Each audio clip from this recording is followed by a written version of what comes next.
Hola, ¿cómo están? Espero que se estén cuidando mucho, que estén bien ustedes y su familia.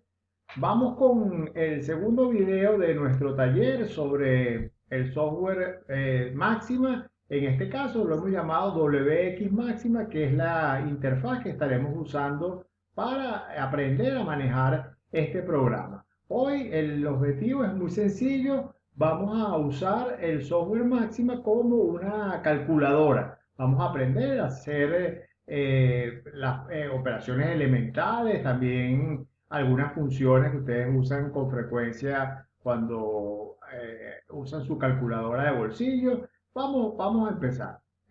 Bueno, en primer lugar, una cosa clásica. Bueno, ¿cómo sumamos 2 más 2?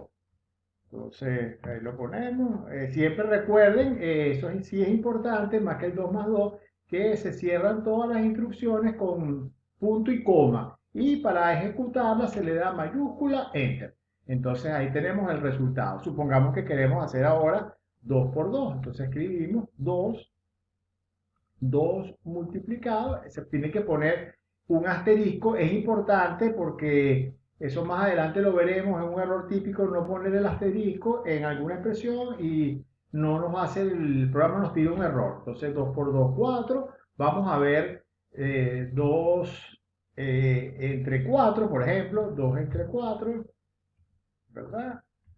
Punto y coma, un medio, ajá, fíjense, no nos presenta como una fracción. 2 entre 4, la fracción, un medio, eso está perfecto, ese es el resultado. Pero supongamos que ustedes están haciendo un cálculo y lo que quieren es la expresión decimal. Entonces, hay una manera de hacerlo y así vemos de una vez un tipo de dato importante, el dato float, es decir, del número real, float, abre su paréntesis y ponemos este por ciento. Ya voy a explicar qué es lo que es el por ciento es. Punto y coma y le damos, nos lo presenta como 0,5, que de repente es la manera como queríamos nosotros eh, tener el resultado. El por ciento que puse ahí es sencillamente para que el programa tome la última entrada. O sea, él va a aplicarle la función float que convierte un número en su expresión decimal a lo que a la última salida, en este caso un medio. Entonces eso es bien cómodo para muchas cosas usar este como comodín, o sea, siempre va a funcionar, esto va a tomar la última salida del paquete. Otra manera que lo pudimos haber hecho directamente es haber colocado 2 entre 4, haber puesto coma aquí float, haber puesto punto y coma y listo, pues o sea, nos los da de una sola vez.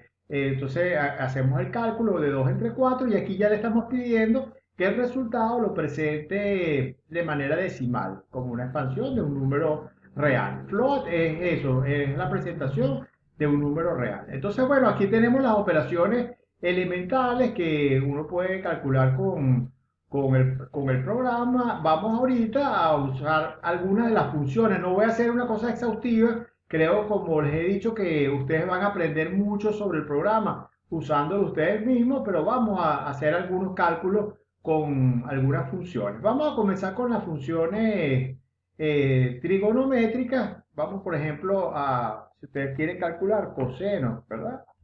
Coseno de 0 grados. Todos sabemos que eso debería dar 1, punto y coma, aquí está, nos da 1, ¿verdad? Pero vamos a suponer que ustedes quieran hacer algún ángulo conocido, algún ángulo pi 2, pi tercio, los ángulos que aparecen usualmente en trigonometría. Bueno, entonces uno escribe coseno, ¿verdad? Igual. Y entonces el pi, para que él sepa que es pi, le ponemos por ciento, pi, lo dividimos, qué sé yo, entre 3. Entonces estamos calculando el coseno de pi tercio, nuestro punto y coma, mayúscula enter y nos devuelve un medio, que es el valor del coseno, ¿verdad? Todos recordamos de 60 grados. Entonces, aquí fíjense que por ciento pi es para hacerle entender a Máxima que estamos refiriéndonos al número pi. Si hubiéramos puesto pi nada más sin el por ciento, no va a escribir una cosa, probablemente coseno, vamos a hacerlo para que vea que no calcula probablemente nada. Pi entre 3 vamos a probar, o sea, no tengan miedo de experimentar con el programa. Bueno, me lo pone así, Coseno de pi tercios, no está mal, me lo pone así simbólicamente, pues, pero no lo calcula. Pero vamos a ver si lo calcula, si yo ahorita le aplico un float. A ver, vamos a probar todo esto. Esto no lo había hecho, pero vamos a float por ciento, punto y coma, a ver si él... No, no, lo que nos hace es expandir el float que entiende que es el de un tercio aquí y lo pone como 0.333. Entonces no, pongan siempre su por ciento pi para que la computadora entienda que se refiere a la constante matemática pi. Vamos, ahora el seno. Ajá, el seno, nosotros en castellano lo escribimos como SEN, seno, abreviando, pero en inglés, y eso es importante, pues, o sea, porque el programa fue programado en esa lengua, entonces seno de cero, entonces vamos a cerrar los paréntesis. Fíjense que máxima marca el cierre del paréntesis, los paréntesis están correctos, los marca, él es muy quisquilloso con el uso de los paréntesis, entonces, bueno, eso sí me lo devuelve perfecto, seno de 0, 0. Si hubiéramos escrito mal, seno, como escribimos nosotros abreviado, qué sé yo, de pi, vamos a poner pi, como hicimos antes, seno de pi, que sabemos que es 1, pero aquí no nos va a dar nada, probablemente escriba de nuevo seno de pi, o sea, sen de pi, y no lo deja así, pero no hace ningún cálculo y no va a entender qué es lo que estamos haciendo. La función tangente también, o sea, la sintaxis es importante, escribir las cosas de manera correcta. La función tangente es TAN, pero vamos a suponer que ustedes no sepan cuál es la función tangente. Entonces, bueno, aquí les voy a dar un pequeño truco. Ustedes dicen, bueno, yo sé lo que es la tangente matemáticamente. Yo sé que la tangente de un número X se define, y ustedes ponen dos puntos igual, como el seno de X, que eso máxima sí lo entiende, entre el coseno de X. Esa es la definición matemática. Cerramos aquí con nuestro punto y coma de tangente. Ahí nos las pone así bien bonito. Tangente de X es seno entre coseno. Y ahora uno puede trabajar con esa función que ustedes acaban de definir. Entonces yo puedo calcular, por ejemplo, vamos a hacer algo clásico, tangente de pi cuarto, que sabemos todos que es 1. Tangente de pi cuarto por ciento pi entre 4 y nuestro punto y coma y esperamos hacer un pequeño cálculo, llama a su función que acabamos de definir o a la función que acabamos de definir y calcula la tangente de pi cuarto, que es 1. Lo pudimos haber hecho sabiendo el comando, tangente de pi cuarto, este es el comando que ya trae ella, o la función que ya trae ella establecida en su programación y nos lo da rápido, tangente de pi cuarto igual a 1. Otra función que uno usa mucho es la función raíz cuadrada. Vamos a calcular, qué sé yo, la raíz cuadrada. Vamos a comenzar también con otra, clásico, brillante, de 4. Entonces 2, perfecto. Y si fuéramos a calcular la raíz de 2, si hubiéramos calculado la raíz de 2, vamos a ver qué pasa. Ajá, no la presenta, fíjense como raíz de 2. Perfecto, ese es el resultado, raíz de 2. Pero ustedes dicen, bueno, yo quiero una aproximación, yo estoy haciendo un problema de física, yo no quiero, entonces uno recuerda, uno sabe que eso es 1,41, 42, etcétera. Así comienza la expansión de eso, pero ya ustedes saben cómo lo pueden hacer. Podemos hacer así, sencillamente ponemos nuestra raíz cuadrada, ponemos float con una coma separado, nuestro punto y coma, y aquí nos la da en expansión decimal. Fíjense que de nuevo raíz cuadrada es square root en inglés y esa es la mnemotécnica para recordar el comando. Pues uno tiene que escribir las cosas de manera correcta porque si no el programa no va a entender qué es lo que uno está haciendo. No hay una función, por lo menos yo no la he conseguido, de la raíz cúbica. Pero uno entonces, ya ustedes saben, uno la podría construir. Vamos a poner raíz cúbica, vamos a poner así, vamos a llamarla la función raíz, así sencillamente, de x. Fíjense, se cierran los paréntesis. Ya saben que para definir algo ponen sus dos puntos igual y la vamos a definir como lo que es la raíz cúbica, x elevado, así tienen que poner este techito, a la 1/3. Entonces ponemos acá 1 entre 3. Punto y coma. y aquí está. Ajá, entonces esa es la función raíz cúbica que acabamos de definir. Vamos a chequear que nuestra función esté bien. Entonces ponemos raíz, qué sé yo, de algo que tenga una raíz fácil, 8 que es 2. Raíz de 8, sencillamente para chequear, ponemos nuestro punto y coma, mayúscula enter, pero nos devuelve lo que nos tiene que devolver, 2.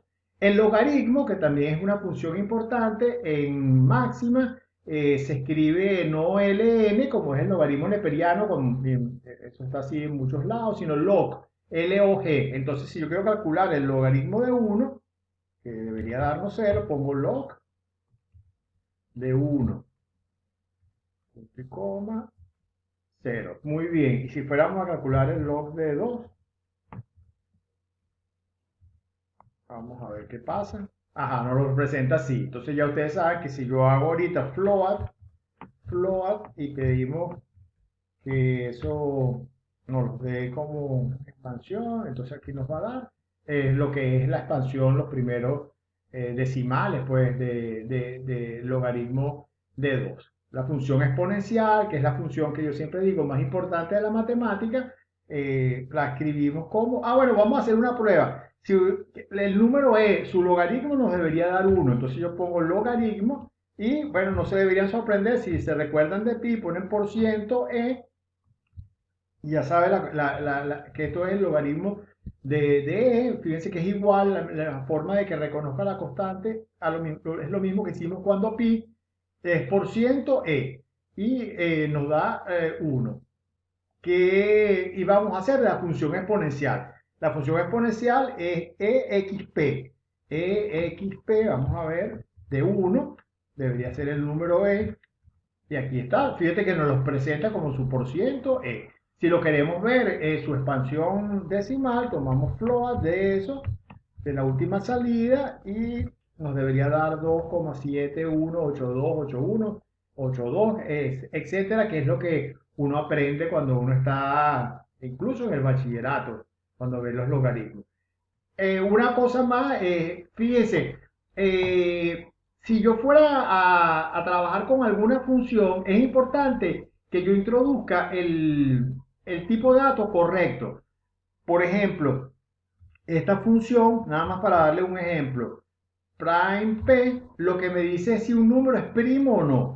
Entonces vamos a poner prime p de 5 y nos da true. O sea, fíjense que lo que devuelve es un valor verdadero o falso. Y todos sabemos que 5 es un número primo. Pero si yo me equivoco y en la función pongo prime p de 0,3, eso no es un número entero y no tiene sentido hablar de ningún primo ahí. Entonces, pero vamos a ejecutarlo. Ajá, entonces nos tira un error. Los errores son cosas que nos van a aparecer cuando trabajemos con el paquete. Sencillamente los errores se cometen y uno no tiene que tener miedo. Lo que hay que hacer es leer lo que aparece en el error y aprender. Entonces fíjense, aquí está claramente que el error dice que el argumento, es decir, lo que introducimos aquí, la variable, debe ser un número entero. Must be an integer. O sea, aquí nos lo dice claramente que esta función no recibe cosas sino números enteros. Entonces, eso es importante. Vamos a otro tipo de datos que podemos usar son los números complejos.